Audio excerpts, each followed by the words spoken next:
Give them a shot to do what?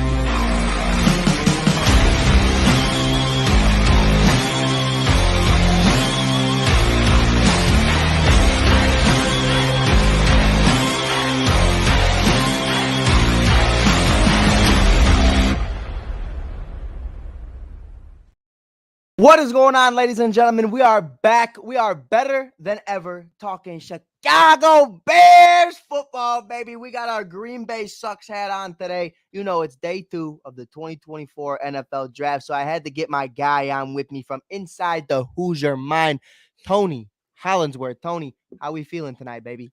The Bears. Bears. Day 2 is been off to a great start. I feel like for so many different teams. Obviously, before we get into anything, we're going to talk about day 1. But really quick for you, steal of the draft.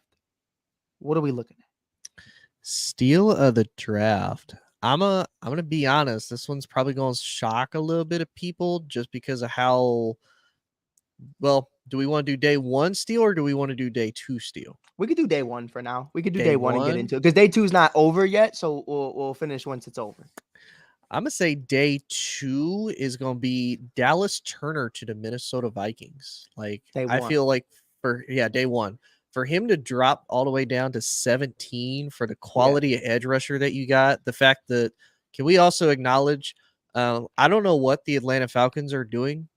I don't think they do either. The fact that they got Michael Penix, which don't get me wrong, I like Michael Penix, but why are you paying Kirk Cousins all that money just to be like, you know who we gonna draft? A rookie. Sure. That makes no sense to me. But the fact that Dallas Turner, premium edge rusher, Minnesota fixes technically 2 needs that they needed to fill with having an edge rusher after Danielle Hunter ended up signing with Houston. They also get J.J. McCarthy. We can potentially dive into that a little bit later on. We will. Not a huge fan of that, as you know, but I'm a huge fan of that. Give me JJ, please. I want to see JJ twice a year. All day, every day.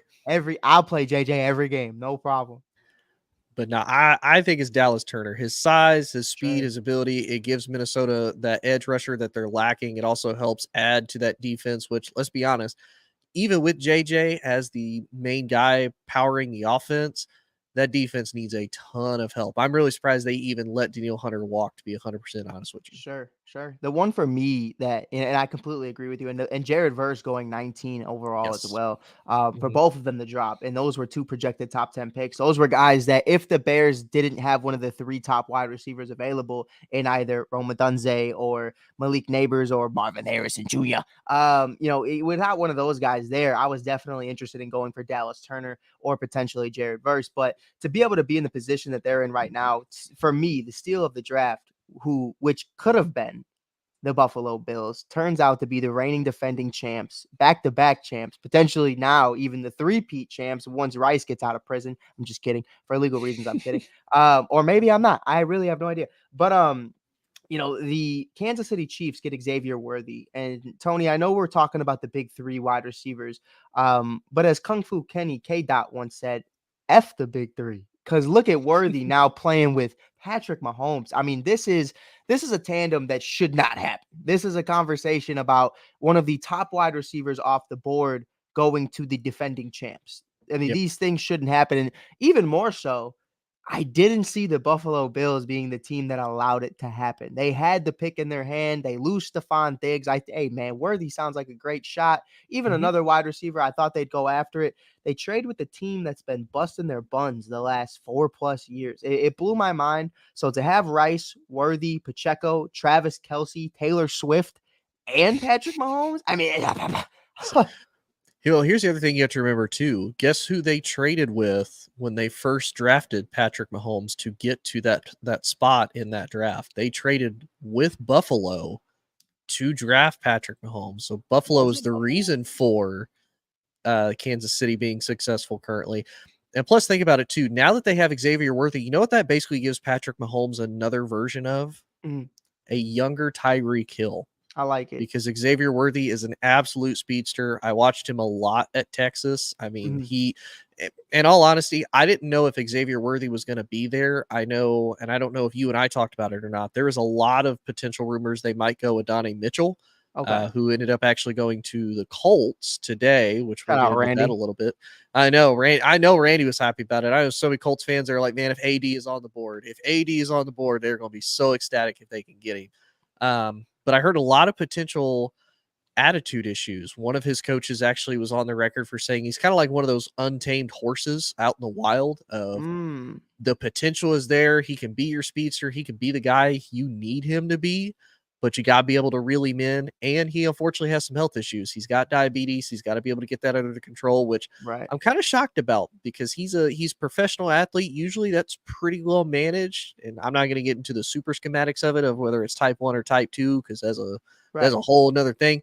Yeah. But I mean, Jay Cutler had diabetes, and he still balled out on occasion. Did he really? Yeah, he had diabetes. I didn't know that. I didn't know Jay had diabetes. Yeah, no, I did Jay not. had diabetes.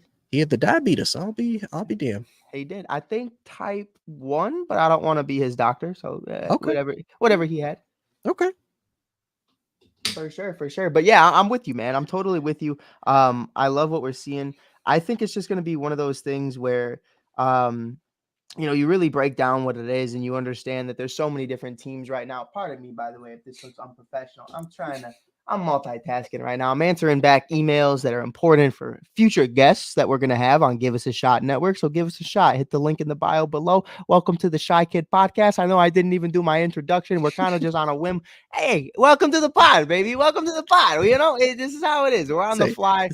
It's Friday night. We on day 2 of the draft. Like we've had some big trades, big play. I mean, it's Friday night. Who cares? I ain't even gonna lie to you, Tony. I didn't even know it was Friday night. I've been all over the place this week, from Angel Reese, Camila Cardoso, Caleb Williams, Ron Dunze. We got so much going on. But with that, I want to say really quickly, if you peeped it on TikTok, I know you can't see it live right now. Shout out to Germ, Mike Powers, and Give Us a Shot Network for plugging me, everything I'm trying to do over here. The t-shirts, the Sky is the Limit t-shirts are officially here. Shout out Biggie Smalls. That was the inspiration of the song, inspiration of the shirt. We have the Angel Reese Sky is the Limit t-shirts right now available on giveusashot.com, giveusashotnetwork.com. You can definitely check those out in the link in our bio below, or go on Germ Edwards' Facebook where he posts the link. I shared it earlier today on my Facebook at Mike Hughes. So if you want one of your Angel Reese, the Sky is the Limit t-shirts, definitely go check it out right now, because I'll be rocking it all season long. Maybe not during the post-game presser, but definitely throughout the season. So with that being said, though, man, let's get into it. We got some history. We got some boys in the making. And I got so many mentions last night. Tone, you're there for my post-game Cubs where I go, whoa! I go crazy.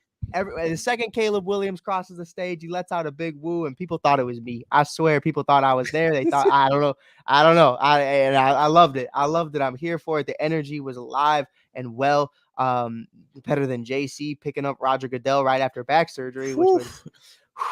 I saw the fear in a man's eyes. God was in that man's soul at that moment. You saw it.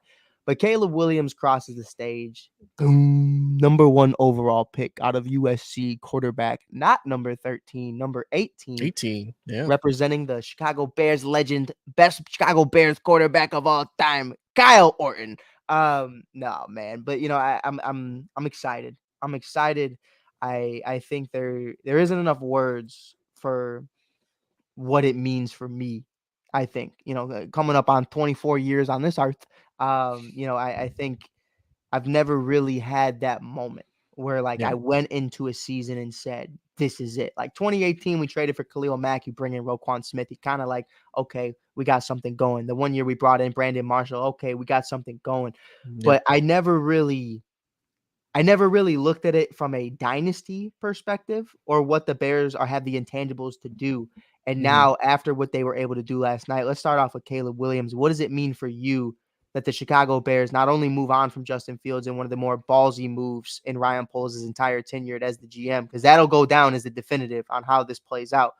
Yep. Bringing in Caleb Williams, the painted nails. You saw the bear down today. You saw the bear down. Official. Sure. How do you feel about it, man? It's official. I mean, it's one of those, if it works out, Ryan Poles is obviously a genius. If it doesn't, I feel like it's also a little bit of a fallback, because then Ryan can say, no, I had every single fan, I had the entire world telling me this is the guy I need to draft. This is who I need to bring in to be the Bears franchise quarterback.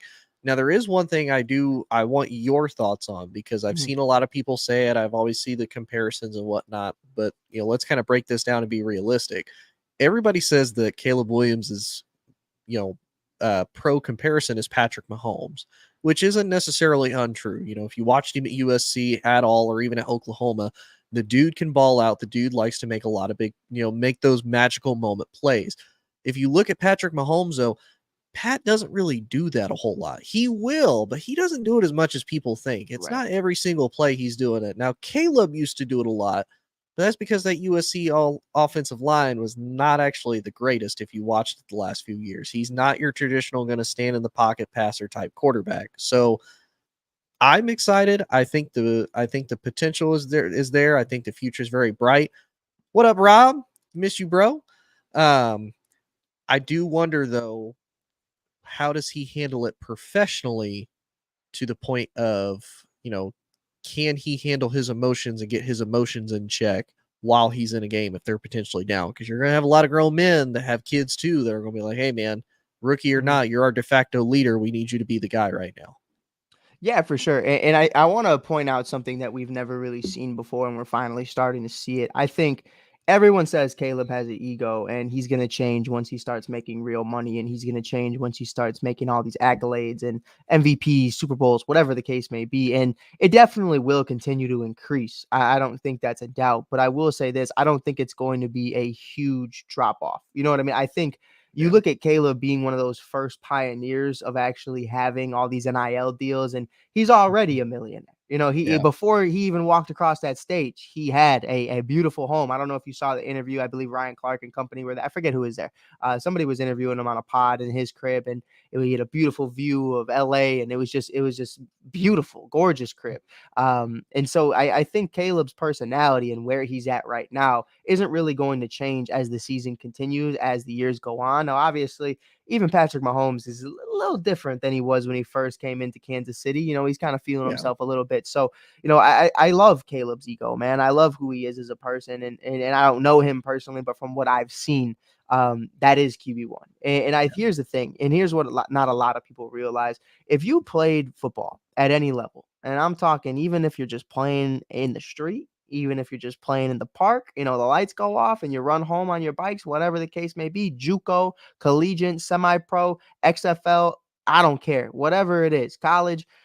For me, the majority of quarterbacks you have are kind of like that. Every quarterback kind of feels himself. Every quarterback thinks their shit doesn't stink. And, not everybody has that Justin Fields mentality, but not everybody has that Caleb Williams talent to back it up. So I think it's really important to differentiate the Baker Mayfields versus the Caleb Williams versus the Aaron Rodgers. There's so many levels to it. Like Aaron, huge ego, not about his family, all to himself, whatever the media paints him out to be, but he balls out. So who cares? You know what I mean? Yeah. Baker Mayfield talked a lot of shit when he first came in.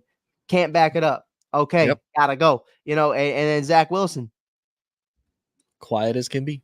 Quiet as can be, but a freak in the sheet. I don't know. I say, he's a silent MILF hunter. He's not really silent, but he's silent. He got that thing on him. He does. All the moms in Denver got to watch out, especially when it gets cold. He gonna be there. Bo Nix's mama. Here's the other thing I want to point out to people, though, because people talk about how Caleb has an ego and whatnot. Right. You got to think about it. One, that he's still realistically he's just a kid. He's in his 20s. For a lot of people that don't want to admit it, yes, when you turn 18, you are legally an adult. You don't really ever stop learning. You really don't ever stop growing as a person until, honestly, I don't really feel like I kind of had it figured out till I was in 25, maybe even 27. I didn't really feel like I was at that point. Okay, I think I'm good now. I've kind of found myself. I'm comfortable with myself. Here's the other thing too. If he's egotistical, how many people can sit there and say, man, I am a number 1 overall pick for the professional football league in the United States, making millions of dollars to play a game that I love to play, and people are still going to pay to see me, whether you say I have an ego or not. So who's really winning here, me or you? I think the conversation for me, Tone, is, and I heard a lot of people who disagree. Oh, he came out screaming and dapping up Roger Goodell and pointing to his jersey. I will say this: he did stand at the podium a lot longer than I thought he would. I was Yeah. like, all right, like let's walk off, let's go get your jersey, let's go, But Right. embrace the moment, man, because you Yeah. only get one of them, and you Mhm. see guys like DeMar Hamlin and guys like Johnny Knox and guys like that who just have these devastating injuries and they're never seen again. If you're the number one overall pick, man, I mean, there's only a handful of guys who can say that they were able to do that, and most of them end up out of the league. Mhm. So I think for that to happen, to have this moment, I think it's really important to soak that in, especially in today's world. And we see he goes both ways with it. He's not inconsistent. It's when Yeah. even in his down moments, he's crying to his mom on the side of the field. Everyone hated him Mhm. for that, but he owns whatever moment he's in. And I think Yeah. that's one of the more important things I'm taking away from it is good or bad. I mean, Caleb owns it. He's never been one of those guys to shy away from it. And we've heard guys shy away. I mean, look at the respect for LeBron and King James and what he's done. But last night, hearing, hey man, it's just basketball at the end of the day. Get the fuck out of here, bro. Like You this know, is so much bigger it's than that. and he felt that too. As a dude who played this game for 20 plus years, like Yeah. that's not actually true. No, And not at all. and here's the other thing I want people to kind of notice, maybe if they didn't see it or watch it. Did you see how happy, and I mean how positive Caleb has been about this? Because if you remember, Yeah. you and I talked about it, we even saw it. There's a lot of rumor, oh, he don't want to come to Chicago. If Chicago says they're going to draft him, he's going to stay at USC another year, all this different stuff. He completely changed that. He is excited to be a Bear. And you see how hyped he was to find out that they were drafting Roma Dunze at 9? Like Dude. he's legitimately happy. And it seems like that's something that, and you can correct me if I'm wrong, I haven't really seen a lot of people come to Chicago and kind of have that, what, I'm going to wrap my arms around this city. I'm going to be excited to be embraced by this city. Right. I want to be here. I want to bring greatness back to Chicago. I think the only time I've ever really seen it and someone meant it was Justin Fields. And it Mm. was there's different magnitudes to it. Justin was a lot quieter. Justin got Yes. drafted, went straight to the presser, and then, back to wherever he was going, whether it's in Yeah. Georgia, Florida, California, wherever he was training. Caleb loves the spotlight. Caleb loves the Yes. cameras. Caleb loves to be in the moment. And honestly, I'll tell you what, I love it because I'm so used to Kyle Orton, who currently is like a hunter in the woods and has never been seen ever again. You go on his Instagram right now, he's just hunting deer in the woods. Jay Yeah. Cutler, who didn't give a fuck whether he won or lost or what anybody had to say, good or bad. He just didn't care. You know what I mean? He was so just to himself, about himself. Yeah. Mitch Trubisky, it was so mentally bad for him, they had to turn off the TVs at Hallis Hall because he didn't want to hear it anymore. So to get to this point now where someone's embracing what it means to be a Chicago Bear, and Caleb understands. At least I would hope he understands from history's past. Just recently, why did we move on from JF1? Like Hmm. there's a reason why, and just as fast as we love you, we will hate you. And I think Yep. he embraces that and he understands that unapologetically. So I'm really excited for it. Now I will say this: at the end of the day, would I rather have Justin Fields' character or Caleb Williams' character? I would rather have Justin Fields' character. But I'll tell you what, if he's winning you Super Bowls and he's winning MVPs and we're winning division titles and we're beating the Packers twice a year, maybe even 3 times if we get him in the playoffs, why do you care if he paints his nails? Why do you care if his phone is pink? Why do you care if he's in the spotlight, if he's all about himself? Hey, man, listen, Sid Luckman is the greatest Chicago Bears quarterback of all time. And there was a world war the last time we saw Sid Luckman in a Chicago Bears uniform going on. So, well, yeah, that's a little over exaggerating, but I'm just saying, you know what I But mean? still, Like, yeah. it's one of those conversations. World War II was fresh. So, it's one of those things for me where at the end of the day, you have to embrace this as the new era of Chicago Bears football. This is the highest thought of prospect since Andrew Luck and Trevor Lawrence. And I always throw in Trevor because people forget how highly thought Trevor Lawrence was. Yep. But I think at the end of the day, man, this is great for Bears football, no matter what. Definitely the greatest situation any quarterback has come into, number one overall. I Hmm. want to get into a conversation with you while I go grab my charger really quick. I'm going to put you on the spotlight. Okay. So sorry, forgot the charger, boys. It's upstairs. We did the draft upstairs last night. Only got one TV. I'm sorry. But I want to throw this to you because I heard it on ESPN tonight or this morning. I believe it was Dan Orlovsky talking about it.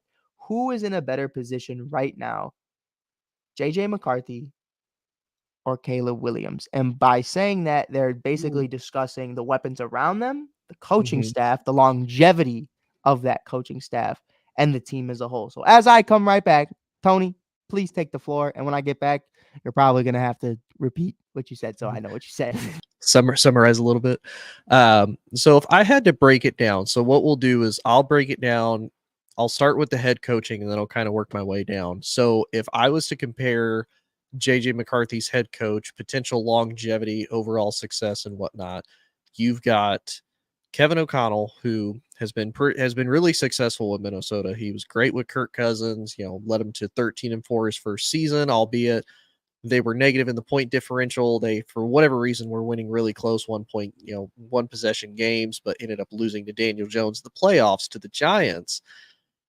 But on the other hand, his defense was absolutely atrocious. He brings in Brian Flores. They, of course, draft Dallas Turner. So they should potentially be getting better.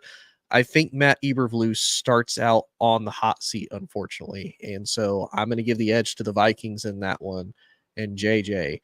Now, overall offensive weapons wise, I think Caleb is in a better spot as far as offensive weapons goes because he's got 3 proven solid wide receivers. You've got Rome Odunze, you've got your big body in him, you've got Keenan Allen, the solid veteran who we know can run routes. He actually stays healthy 90% of the time. And then you got DJ Moore, another speedster that you can be able to run with. You've got, Devondre Swift in the backfield. You've got Cole Kmet.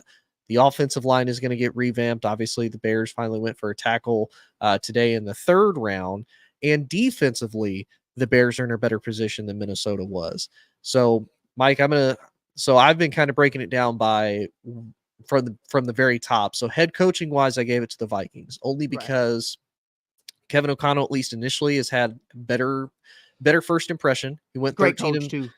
Yeah, he went 13-4. Obviously, they had the issues though of they were beating people when it was one possession or fewer. Yeah. How they were doing that, we don't really know because that defense was absolutely atrocious. But I think you could probably agree, if the Bears start out poorly, especially given everything that they have right now, I think this is Matt Eberflus's absolute last shot this year because I don't see Matt Eberflus's job really being safe. Again, if they do well this year, they'll probably keep him unless something crazy happens. Right. But overall, I think Kevin O'Connell is probably going to have a safer job than Matt is, all honesty. I'll completely agree with you there, and then I'll give my take on it. But I love what you said right there about Matt because I'm going to give a comparison that I think is perfect. And I think this is where I'm at today with Caleb Williams. Caleb Williams' career is not going to be the next Patrick Mahomes. I think it's going to be the next Josh Allen. And that's completely okay with me because of the fact that we've never had somebody of Josh's standards.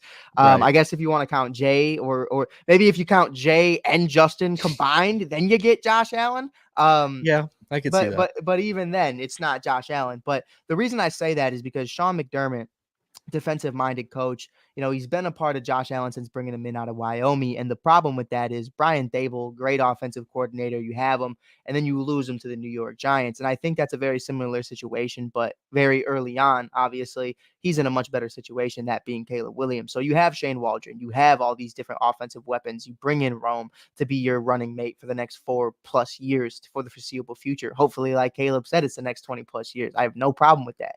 Right. But with that being said, when you always have a defensive-minded head coach, you have that revolving door of offensive coordinators, and sometimes that's for the worse. So I'm in the position right now to where I just think, I worry about the future of Matt Eberflus. So I'm happy you brought that up. I'm sure you agreed that Justin Jefferson and Jordan Addison are all better than DJ Moore and Keenan Allen, and I completely understand that. But I'll tell you what, if I'm Justin Jefferson right now, I'm requesting a trade. You make me the highest paid player in the NFL today, or I'm requesting a trade, because I'm not rocking out with the guy who threw 0 completions in the second half against Penn State. Tony gave me that information. And then obviously I watched the national championship game, 10 completions because they're running the ball heavy. If you're a system quarterback in college, you are not going to be anything elite in the NFL. I don't care who your talent is around you. I compare what JJ McCarthy is going to do at the NFL level, similar to Brock Purdy. I just think the stats will be a little bit less because of the fact, just like Brock, going into a great situation, a head coach who has learned under Kyle Shanahan,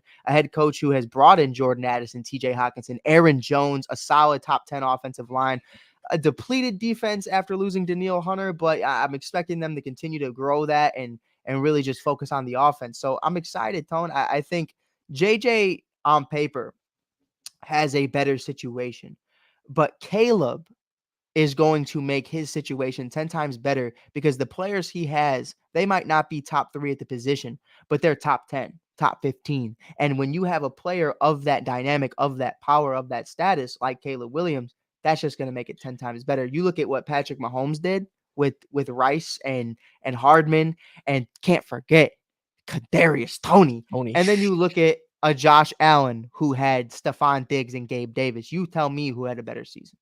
Right. Well, here's the one thing that I would counter though to that. Sure. Is so like you said, Kevin O'Connell, JJ's got great weapons, and Justin Jefferson. To your point, I do agree. This is what people don't understand, and we can potentially dive into this with the Chargers because I know I watched your reaction and everybody else's reaction when they drafted Joe Alt instead of a wide receiver, like we all thought they were going to do. Man. But if you look at Harbaugh's history, what does he do? He builds his offensive line. He gets a good running back. He can have decent quarterback, but he's going to build that line to be able to win the battle in the trenches. Now, offensively, Minnesota could potentially do that with their offensive line and Aaron Jones. Here's where McCarthy's going to struggle, though, because you now have a very depleted defense. Now, albeit Kevin O'Connell brought in Brian Flores to be his defensive coordinator, which is going to make the Vikings definitely, take a step up as compared to a step back.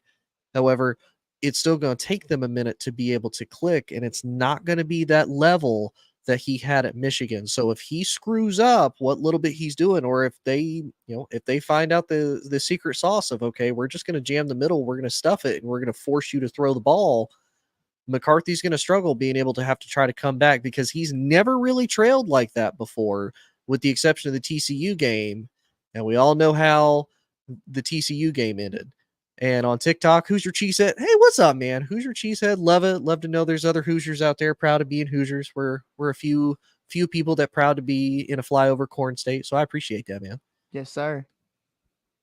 No, but I completely agree with you, man. And there's so many levels to it right now. And I think right now the Bears are just in a great situation, and having JJ McCarthy in the division now. I want to ask you, before we get into Rome, before we talk about the Roman Empire, that is Rome Dunze. Super excited to see Dunze. Roman Dunze, yeah. I said it right because somebody said I said it wrong earlier, and I was like, I don't think so. But with that being said, rank them. And Tony is a hardcore Jordan Love hater before we rank them. Just got to get that out there. I would like you to rank the top 4 quarterbacks in the NFC North today. Who you got going in going only 2024? Only 2024. I'll be honest. I'm gonna put Jared at 1. I'm gonna put Jared at 1. God, I'm gonna hate Hendon Hooker this. Disrespect is crazy. Y'all don't know. Y'all don't know. Jared is the starter right now. When Hendon starts, I'll put Hendon at 1. But he's not that guy. You know, he's not that guy right now. Go Big Horns. God, I'm gonna hate saying this. This makes me want to throw up a lot. I'm gonna put Jordan at 2, only because he's been we don't know how Caleb's going to translate into the NFL. The expectations are there. The potential is there for him to obviously take the number 1 spot with no problem. But from what we've seen right now, I'm going to have to go Jordan. Then I'm going to put Caleb, and then I'm going to put JJ. Here's the other thing I want to point out, though, before we also get into Rome. How great is it for the Bears that really the only threat that they had to deal with the NFC North draft this season was Dallas Turner. Yeah. Because the fact that the Green Bay drafted Jordan Morgan and the look on Packers fans' faces when they did that, just You saw the girl get money, clowned. It was horrible. money, It was money. horrible. I felt so bad for that woman, man. That whoever that Lions fan was, you ain't shit. Like, that was horrible. I don't know if you knew her or not. If you didn't, that's even worse. But I can't lie to you, I would have did the same thing. But I'm with you. I will say this: I'm putting Jared Goff at 3. I don't care. At 3. I'm Okay. done. I'm over it. And he's blessed beyond belief that Ben Johnson is back for another year. 100%. But with that being said, putting Caleb Williams number 1. I don't care. You've been in position to have success. You have a top 10, arguably top 5 defense at certain categories. And then obviously you bring in Shane Waldron, who knows how to use a trio wide receiver core. We saw what he was able to do with DK Metcalf, Tyler Lockett, Jackson Smith, and Jigba. That was a huge reason to why I believe from day one we were taking a wide receiver either at 9 or trading up. And by the way, I'm not one to say stuff like this. I got to give myself a pat on the back because everybody after the Keenan Allen trade tells me we're not going after a wide receiver. You're an idiot. You don't know what you're talking about. Boo, boo, boo, boo, boo. Yeah, yeah, yeah. Woo, woo, woo. Whatever, dude. Listen, it's a 1-year deal. He's 32. The reason he got dealt is because he wants a payday. DJ Moore is a free agent at the end of 2025. I never once saw Keenan Allen coming into the building and saying that hinders us from taking Rome, Malik, or Marvin. And guess what? Bear down, baby. I told you. I don't like being that guy. I knew it. You know what I mean? I hate being that guy because there's a lot of times I'm not right. You know what I mean? But like, that was one of those for me where I was like, if you're getting Caleb Williams, it is a no-brainer because Bears history in the past has shown us before they cannot keep you with a long-term running mate for the foreseeable future. We saw it with Jay Cutler early on where he had Johnny Knox and Devin Hester and wide receivers of that nature. Earl Bennett. I mean, don't even get me started with what Mitch Trubisky came into with Joshua Bellamy, Cameron Meredith, Kenneth Wright, I believe his name was, if I'm not mistaken, Kendall Wright. Pardon me. Kendall Wright. Kendall Wright. And Bellamy went to jail for COVID fraud. I don't even know, like, you know what I mean? Like, he's not even in the league, but he's a rapper now. Like, there's so many levels to this. Look at Justin Fields after losing Allen Robinson. You know, you have Dante Pettis and Byron Pringle and Chase Claypool and Velus Jones. Like, this is the opportunity. Just like Slim Shed. One shot, one opportunity. One shot. Yeah. Like, I'm here for it though. Well, and if you remember, I agreed with you on that too, because this was my thought, you know, because I know I know a lot of analysts even potentially threw out there, they have kind of the Bengals trio of wide receiver monster. Right. Like you said, Keenan's only here for a year. So if you're able to lock up DJ and then you can have Rome, you've got your 1 and 2. Right now this year, if Keenan's showing injuries, if DJ's hurt, anything like that, you could put Rome in the slot. You could put him on the outside. You can rotate, you know, all 3 of them. You can just have 2 on there and rotate them in and out. That way, and it's going to sound bad to say because I kind of hate it, treat it like load management.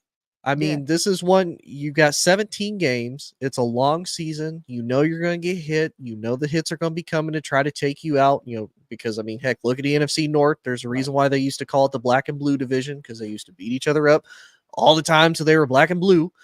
Like, why not have that third option? Like you said, have a young guy that obviously Caleb is a big fan of, have him be a running mate with him for, you know, potentially years on end, build that chemistry, have that connection. And again, set yourself up for the long-term success. This is probably one of the few things that people probably, you know, crap on the Bears for doing, but this is probably some of the best long-term future planning that we've seen out of the Chicago Bears for a super, super long time. Yeah. You know, and we talk about, you know, drafting Rome Odunze, number 9 overall, crapping my pants practically at number 8 because I think the Falcons are going to be the ones that go after it. And really, I think they should have. To this day, I don't care if Michael Penix turns into a phenomenal player 4 years from now. When you look at what you have right now with the constructed roster, you know, Darnell Mooney is your wide receiver 2. And that's a problem. You know what I mean? Oh, well, they have so many wide receivers on there that are getting paid. Not really. Drake London's a rookie. The rest, Darnell Mooney did not get heavily paid. You know, there's not a lot of guys right now that you could look at and say they shouldn't be the long-term solution. It's all about longevity. And if you're worried about the 2 years of playing Darnell Mooney versus the 10 years you can have Rome Odunze, I mean, that's your ass as a GM. And I think a lot of people, here's what a lot of people do, and it upsets me, is because we don't have our own opinions anymore. Everybody just goes and looks at what Woj says or what Ian Rappaport says, Dove, whoever. Yep. And they kind of just base their opinions based off of 670 The Score, ESPN 1000, whatever. And it's perfectly okay to listen to, what the guys who actually are inside the room, inside these organizations are hearing. He said, she said is great. But at the end of the day, you have to make judgment if you're Ryan Poles. If you're a Bears fan in general, there's levels to it, whether you're the GM or just a couch coach. Like, you have to understand what the needs of this team is. If you take away Keenan Allen, what do the Chicago Bears have? DJ Moore. Outside of that, nothing at the wide receiver position. And we're not talking about Cole Kmet or Gerald Everett. Those are great additions. Obviously, the pass game they're not wide receivers. Yeah, pass game for DeAndre Swift is great as well. But when you look at it, DJ Moore goes down. If you don't bring in Keenan Allen, you have nothing. So really, for me, what it is far bigger than just Keenan Allen coming in. Because again, I don't even know if Keenan wants to be here. Now, he's showing he does. He's obviously, he wants to get close. He's at the pro day with Caleb Williams. He's working out with him. Him and Rome Odunze and Caleb were all working out just the other day before they got drafted. And I will say, Caleb Williams was kind of showing the Bears handle just a little bit by posting him and Rome hanging out. It is what it is. Who cares though? But I think, man, that's one of the more interesting things to me is like, but I don't know what it comes down to for Keenan. Keenan's about Keenan. Keenan just left an organization he's spent the last 10 years with over money. So why would he not feel the same way at the end of the year if he has another career year with the Bears? And I'm not willing to make Keenan Allen one of the highest paid wide receivers in the league. That's just not what it's going to come down to. But, bringing in Rome, man, having the big three trio, like you mentioned earlier, I said it from day one. I want a Bengals type trio. Tyler Boyd, T. Higgins, they had it locked. But when you have a guy like Jamar Chase, why not? You know what I mean? And then a rookie running mate who obviously they win a national championship together between Jamar and Burrow. But, Higgins was solid. Boyd was solid. At the end of the day, man, you have to look at it for what it is and understand that Caleb right now is in a situation to where, like you said, if DJ goes down, if Keenan goes down, if Rome goes down, it doesn't matter how old you are. It could be the rookie goes down in his first year, God forbid. But you can play that game of, hey, man, you haven't thrown any targets to Keenan in a little bit. We're going to run a 2-set today with Cole Kmet being the Y. We're going to have Rome on one end, DJ on the other. Keenan, have some rest, buddy. You can take a couple games off. Okay, cool. And we could rock out like that. Hey, man, DJ, take a couple days, man. Rome's going to go get some work. That's perfectly okay. That is sustained success. Sustained success is the key word there. So having those two at 1 and 9, obviously, if you watched my mock draft throughout the last month, I said we're taking Rome at 9. But on the final day, I said, fuck it, trade up for Marv. I almost had it, Tone. I let the Bears fan in me get the best of me. But I did say, if we don't get Marv, if we can't trade up, I completely understand. The way I looked at it was you had 9 picks in 2025. And this is where we're going to change our topic. Spend about 40 minutes. We're going to get into day 2. 9 picks in 2025. One including the second-round pick from the Carolina Panthers from the Bryce Young trade. Let's get into that really quick, unpack it. Tyreek Stevenson, Darnell Wright, DJ Moore, Caleb Williams, and still a 2025 second-round pick. Is this the greatest fleece in NFL history, only giving back Bryce Young? Oh, yeah, I think so, because you look at everything that the Panthers have to fix. They can't fix it. They weren't able to fix it last year when they had the draft with Bryce Young, number 1 overall. They really haven't been active in free agency. If anything, to me, they got worse, because what did they do? They traded Brian Burns to the Giants. They released Jeremy Chin, one of their top safety/linebacker hybrids. You now have an even older Adam Thielen there at your wide receiver room. Now, they did get Deontay Johnson, so there's a little bit of an upgrade there. But I don't sit here as any type of a football fan and go, oh, man, Panthers look dangerous now that, Bryce Young has Deontay Johnson as his number 1 wide receiver. I'm not seeing it personally. So, I mean, to me, Panthers are still going to be bad next year. You look at the division as a whole, the Buccaneers are still going to be good. They're still going to be right there with when Kirk comes back. The Falcons are probably still going to be the favorite to win the division.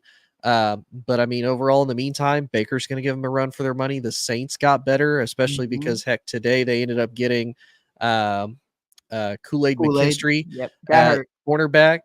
which I'm not gonna lie, I was so surprised at the names that went second round. And I know we kind of talked about it before the show. Some of the big names that are still left that I watched in college, I'm like, man, the fact that these guys ain't been drafted yet is just like blowing my mind right now that the other guys are taking their spot. But to that point, though, really quick, like I definitely do understand the Kool-Aid instance just because of how injured he got and the severity of that injury. But I will say this, to go to that defense that for whatever reason, no matter how much under the cap they are, how negative in the cap they are, they always find a way to have a top 10 defense. So I think it's a great position for him to be in. Obviously, somebody I was looking at was Jackson Powers Johnson. Oh, yeah. I mean, that was the guy for me. Bears have 9 picks in 2025. They have a couple picks left. I believe they have a 4th round pick, if I'm not mistaken, still left. So I was like, hey, man, trade up to the 2nd round, get you a center for the long haul. You trade for Ryan Bates, but that was kind of the writing on the walls for me that we might not trade up for an offensive lineman. We end up drafting one. Tony, we're going to say it together. Okay. Number 75 overall, Peanut, Charles Tillman announced the pick from Yale, which surprised me. Karan Amagachi. We had to get that one out there. It took us a minute to really pronounce it correctly. Karan Amagachi coming out of Yale, over 320 pounds, standing at 6'5", from Hinsdale, Illinois. Shout out to him. Oh, the Bears. And it's funny. Bears. People are pulling up his old tweets right now that are just awesome. I'm going to read you a couple of them because they're just, it's literally greatness in a bottle because he grew up a Bears fan. My favorite one so far, we're going to pull it up right here. My favorite tweet from the newest member of the Chicago Bears was tweeted on 10/4/2020. Release the entire Bears O-line. Shout out Karan. And he wasn't wrong. Those were the Sam Mustipher days. I can't be mad at it whatsoever. So, I'm excited, man. But this is a guy who's played 14 games in the last 2 years. Hasn't allowed a sack since week 11, 2021. So this is a guy that I believe is going to be very interesting. You made a great point, and I'd love for you to kind of speak on it just really quickly about guys who come from, very intelligent universities and just the fact of not really panning out. Can you kind of speak on that from your collegiate experience of just guys who come from Harvard, Yale, and places of that status? Well, to give people a kind of better idea, can you tell me the last Ivy League school player that you've seen in the NFL that has had any type of long-term success? There's actually one. You're going to be really surprised. He's a big name. He was in the NFL forever. He went to all 32 teams at one point, it seemed like. Gentleman by the beard, Ryan Fitzmagic. Where did Ryan go? Harvard. Wow. Harvard grad. That's a Harvard man. That's it. That one's interesting. Interesting. I would have never guessed that in a million years. Yeah, because you got to think that, back in the day, but way back in the day, when college football first started, Princeton, Yale, Harvard, they were all winning the national titles because, heck, those were the biggest, most elite, most prestigious schools where everybody went to. Now, as we've kind of come into more of the modern day times and whatnot, hey, I don't really need to go to be smart. I just need to be big. I need to be strong, and I need to be able to play football, and I can make a ton of money, which makes a whole lot of sense. Now for him, he's got both. He's, like you said, he's 6'5", he's 326 pounds. He went to Yale. So the dude is smart on top of it. Right. Now to give you an idea, so he was ranked one of the top 300 offensive linemen for the class of 2020. He was rated a 2-star recruit and committed to playing college football at Yale over offers from Central Michigan, Indiana State, the Sycamores, home of Kareem Abdul-Jabbar. Unfortunately, he just left though, and Southern Illinois. So, it not the greatest of offers. Central Michigan probably the best talent out of that as far as Group 5 schools go and whatnot. But it doesn't mean that you have to come from the biggest Power 5 school, because look at how many people we've seen come from Power 5 colleges. They just absolutely don't pan out at all. Tony, really quick, who just left? You said Kareem Abdul-Jabbar, but unfortunately he just left. Did Is he? Yeah. No. Kareem Abdul-Jabbar transferred to St. Louis because that's where the Indiana State Sycamores coach. I was like, oh my God! Like, when No. did this happen? No. Oh, He left to go play with his coach. God Play for his bless. coach, which God I bless. understand. That's my Oh, bad. I should have that hurt my- prefaced that. That's I was my like, bad. hold on. Not We just Kareem. lose. Not Kareem. Not the skyhook. But man, breaking it down, I think you made a great point, but I don't want to listen. Not that I don't want to hear what you have to say, but that's not the answer. That's not the questions I'm asking. We Right. have Braxton Jones, who Ryan Poles has viewed as one of the faces of the Chicago Bears tackle position, next to Darnell Wright, who you drafted last year in the top 10. So where are you at right now in this? And do you think it's a reach that we kind of went after a project? We have Braxton Jones at the left end. You have Darnell Wright on the strong side. One, where do you see him playing in 2024, if at all? And two, do you see him succeeding a guy like Braxton Jones?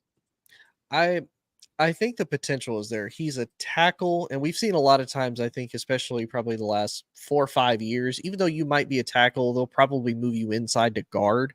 We've even seen tackles move over to center. Connor Williams for the Dolphins, who's now a free agent, is probably the best example of that. He was a tackle out of Texas, got drafted by the Cowboys. They tried to turn him into a guard, didn't really do great, but then he moved over to center. He's done fantastic.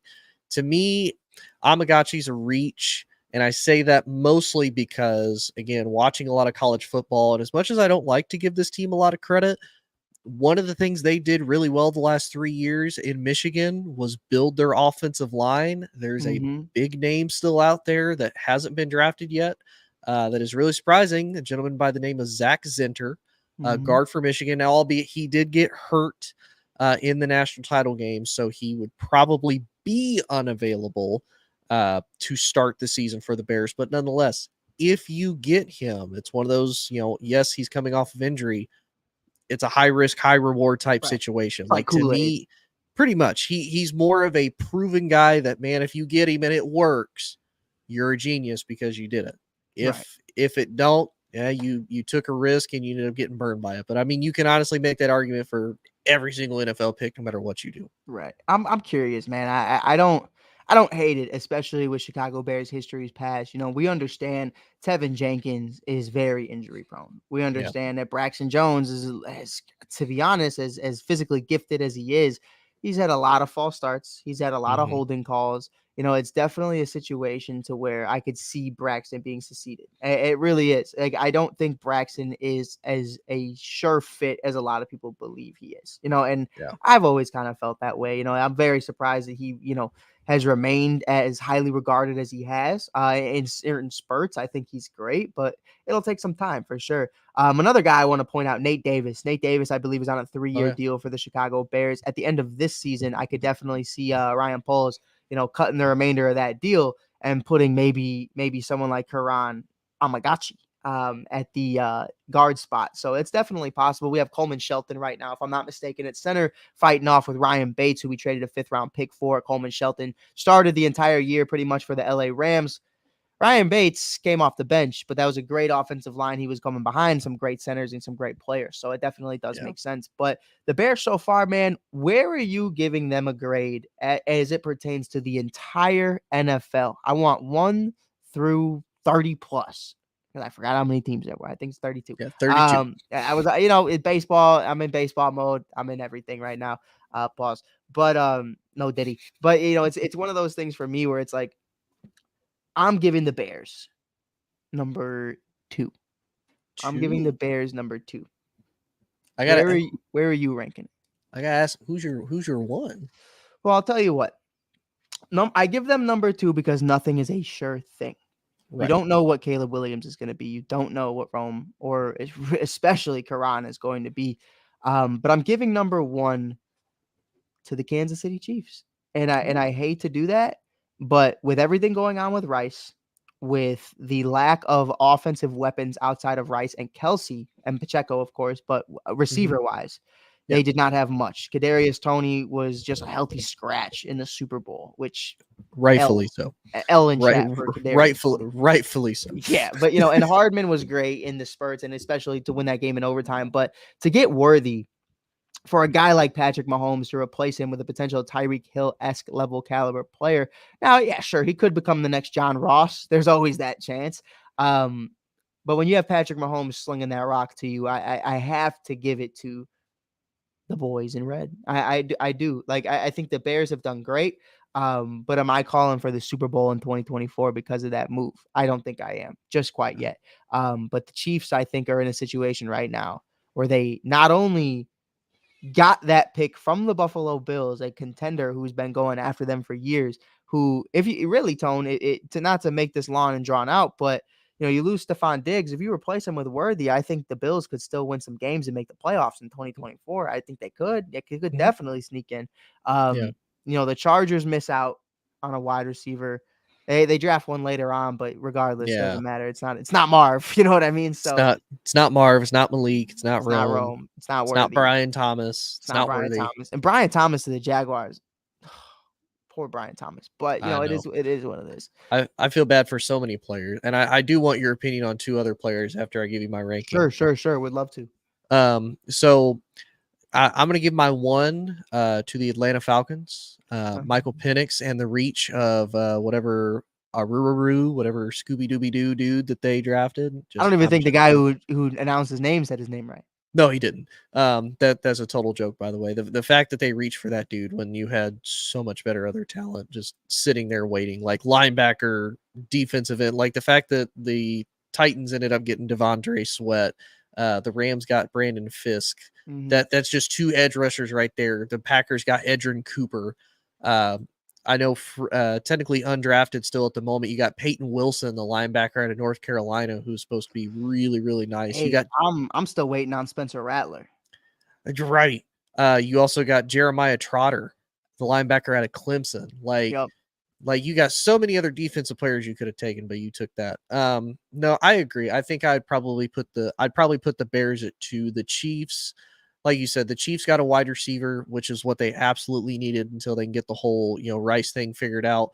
They get Kingsley as well, which is going to help them. The Chiefs have been really good about addressing needs both in free agency and in the draft. They're not overpaying people in free agency, and they're not going out of their way to break the bank to draft like some crazy person. And they traded up twice, draft. I believe, right? Yeah, they did. So, I mean, they're making big moves. They're doing it. And also, really quick, shout out Pat McAfee, because I believe they're going to have Bill Belichick on every Monday from what it seems. It hasn't been officially announced. But Pat's doing it, man. Shout out to him. Right. But the two players I wanted your pick on, and then a guy that's been undrafted at the moment, I want your thoughts on, because I know you actually follow him a little bit. So the first one, your thoughts on Bo Nix, because everybody has him for whatever reason. Every grade I've seen for the most part that is unrealistic, they have him at like a D or a F, and I'm sitting here, I'm like, y'all are giving. I saw one, I'm not kidding you, gave JJ McCarthy an A, but give Jaden Daniels a B, gave somebody else a B. And I'm sitting here, I'm like, you mean to tell me you're going to give the Heisman winner I know I'm biased, go Tigers, at my LSU Tigers, you're going to give him a B, but you're going to give a bum an A, when Stetson Bennett went out and won 2 natties back-to-back. JJ McCarthy could never, with a better team, went in like the 5th or 6th round, but you're going to give JJ A? Absolutely not. But what's your thoughts on Bo Nix going to the Broncos? I mean, it's the worst quarterback room in football for sure. I would say I don't know, that Patriots room isn't much brighter, but I'll just say shout out Frankie, but it's not. I saw a video of Drake May flipping burgers earlier, and I think I'm going to see that video again in just a few years. But Jones 2.0. I'm a big fan of Bo. I think Bo is great at the collegiate level, and I think what he was able to do was really to just present himself like a John Elway, present himself as an Elway type caliber player. And that's exactly what the Broncos organization wants. This wasn't a Sean Payton move, for the majority. And I can't speak like I'm an insider there, but I always get the vibe that it's the ownership making the calls at the QB position. That's why they pay Brock Osweiler. That's why they pay Peyton Manning. That's why they bring in cats like that. Russell Wilson was kind of a last ditch effort because they weren't able to get Aaron Rodgers. And, we saw how that played out, how fast they were willing to get rid of him. But I think at the end of the day, Bo's going to be interesting. My only concern is you trade, I believe, a 6th-round pick in 2024, was it, for Zach Wilson? Yeah, yes, Which 6th which round. was still better than what the Bears got for Justin Fields, because at least it was a 2024 pick. But regardless, you're in that situation to where it's like, really? So you knew more than likely you were going to get a quarterback, and Yeah. whether it was Bo or not, just a few days before you trade for Zach. So obviously, whatever quarterback you think you're going to get, you're not too high on. If there's a competition between the two at all, like, I'm very curious to hear, if not said already, I haven't heard, I don't know if you have, if there even is a quarterback competition there, or is it Bo's job right away? So if there's a competition, Tony, I'll give it a C plus at best. I think it's a solid pick. Not a great situation. Sean Payton's a cool coach, sure. But the guys around you, we heard Jerry Jeudy doesn't even want to be there, and other guys have argued about it before too. Yeah. Tillman or Tim Patrick, injured all the time. Mhm. Sutton injured all the time. So we'll see what happens. But Yeah. if there is a QB controversy, if you have two, you don't have one more times than not. Yeah. And then this one is kind of 2-in-1. And of course, I'm not a Jordan Love fan. I'm also not a fan of the dude that was Jordan Love's predecessor Sure. in Aaron. But I'm going to say Sure. the Jets surprised me by pulling the right move, because they got Fashanu. They got a tackle, because they, my God, do they need offensive line help? If last year taught them anything, they need offensive line help so bad. 75 seconds. Because that's all it took. The fact that they went for him instead of Brock Bowers, which supposedly there's reports now that the Jets were never interested in Brock Bowers. Cap. I have like 30 caps up on my wall. That is absolute cap. If it wasn't for the fact that their offensive line is so bad, they would have 110% got Brock Bowers. But what's your thoughts on them getting Fashanu and Brock going to the Raiders? Yeah, Fashanu has the potential to be the best offensive lineman out of this class. That's really how I feel about it. Joe Alt is solid. Not a big fan of Notre Dame guys though at all. So and it's not a talent thing. It's more of like who's the talent you've been going up against. Their bodies just aren't really able to hold up long term. And everybody's different, so I'm not going to put you in a box just because Quentin Nelson's body couldn't hold up. You know what I mean? That's just one example. But Zach Martin's been good for a long time, yeah. That's what I'm saying. And there's levels to it. They produce good guards, but they just like Zach Martin, injured a lot. And I'm not gonna say that's because you went to Notre Dame. But I'm just gonna say, more times than not, you name 2 Hall of Famers there, but how many guys come out of Notre Dame that aren't the hottest things? Yeah, that don't pan out. Right. Yeah. So hey, Sam Mustipher, go Bears. But it's just one of those things for me where Fashanu is interesting, man. He's an interesting individual. He's an interesting player. I think there's so much talent around him, and I think what you're able to do here, especially if I'm not mistaken, they took a wide receiver in the later rounds. Yes. I don't remember who they took.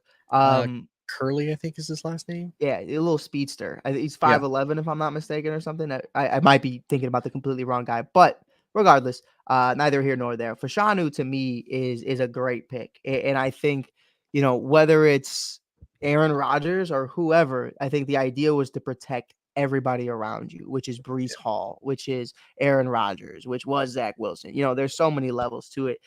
So I definitely think this is great for them moving forward. And to Brock Bowers' point, Brock, I'm sorry. Brock, I'm so sorry, Brock. I hope and pray that the Raiders pick Spencer Rattler, because I would love Rattler to start the season with Devontae Adams and Brock Bowers and company. And I think that would be really cool. But we'll see what happens. I could also see Spencer going to Seattle or somewhere else. We'll just see how it goes down. I don't think Tony is the 3rd round over.